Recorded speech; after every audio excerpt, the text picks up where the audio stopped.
Now the question is it a commercial bus or is it a viable alternative to a minivan? On this edition of Test Drive, the Ford Transit Connect.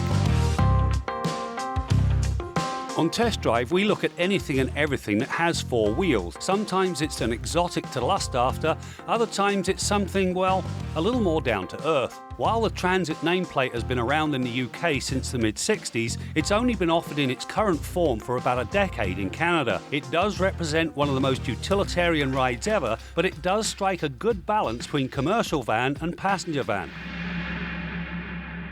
Now the cabin is a bit of a mishmash. The seats are comfortable, the sight lines are great, and the instrumentation works very effectively because it's clean and uncluttered. The downsides? The plastics are very industrial in nature, but there is one glaring omission, and it has to do with using Apple CarPlay. Now when you plug your phone in and Apple CarPlay comes up, you cannot use the built-in navigation system. Every time you hit Maps, it goes to your phone. Now you're using data. If you don't want to use data, you have to unplug the phone to go back to the native navigation system. Why can't I have native navigation and Apple CarPlay at the same time? Beats me.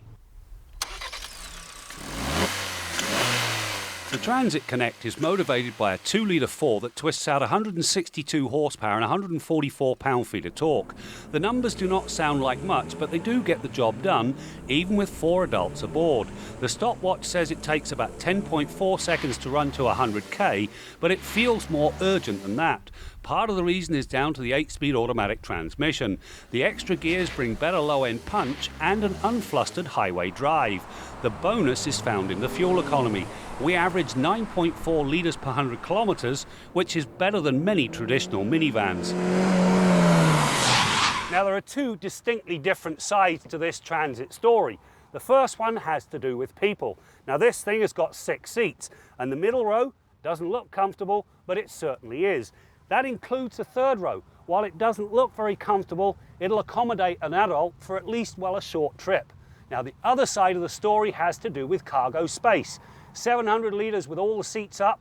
It grows to 1700 litres when you fold the third row down, and then you get to the middle row. You simply pull a couple of levers, fold the lot down. Now you've got access to 3,000 litres. Come to think of it, that's about the size of today's studio apartment.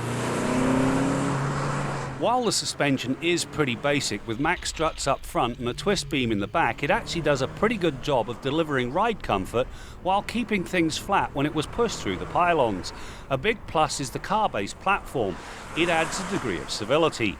Likewise, the steering response is crisp and it's helped by the brake-based torque vectoring. One of the issues with any tall-sided vehicle is what happens when it gets hit with a side wind. It normally blows the van out of its lane. Not so with this Transit Connect. It has side wind stabilization. It uses sensors to pick up the wind and then the stability control system to keep it in the lane. It is simple, but it's also very effective. A further extension of the side wind system is called curve control. It looks at a number of sensors 100 times a second and kicks in when the driver goes into a corner carrying way too much speed. When this happens, the system applies an exact amount of brake pressure to each of the wheels, and it's capable of scrubbing 16 kilometers an hour off the speed every second. It sounds complicated, but when it's needed, it's a bacon saver. It would be very easy to write this Transit Connect off as an industrial bus, but that would be a mistake. It's got room for 6, it's very flexible, it handles nicely, and so it is a viable alternative to a minivan. It'll also get better fuel economy.